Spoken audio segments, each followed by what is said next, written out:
seems incredible. Completely, Max. We hear today about multiple universes. Are they just some wild philosophical idea, or are there real physical mechanisms by which we can hypothesize that they actually can work?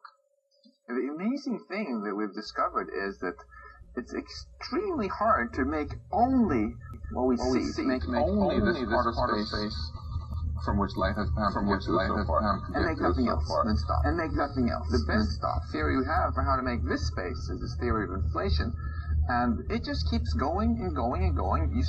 You start with a tiny amount of space, and then Einstein taught us that you can actually produce more space, stretch it out to make more gallons of space. So are there other mechanisms? And then there are the quantum parallel universes, which are more controversial, and they're very easy to make. Let me make some right here. If I balance this pencil perfectly on its tip like this, and if there were no air molecules disturbing it, then it would stay balanced forever, of course, by symmetry, right? But according to quantum physics, the Heisenberg uncertainty principle says that it will actually fall down, and you can do the math.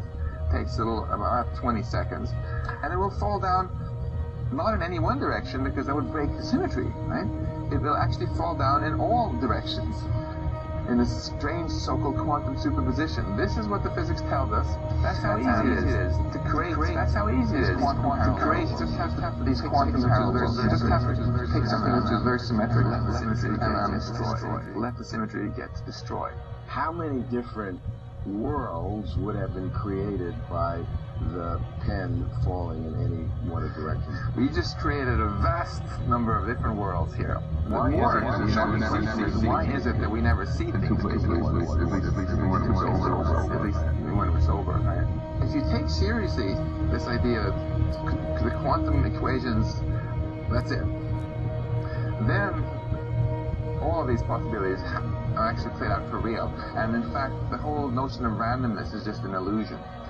Things feel random whenever our brains branch into several different states, because each one of them is going to think that only that happened and not the other. And I find it just incredible that one of the most beautiful ideas in all of science, that maybe the structure of the universe on a larger scale actually originates from the microscopic quantum world. And you might say that sounds totally nuts. I mean, quantum is supposed to have to do with atoms and tiny things, not things on the scale of galaxies. But you have to remember that space has stretched out so dramatically since this happened, that things which used to be smaller than an atom are now much larger than a galaxy. In my opinion, that's the theory we have of how things started out.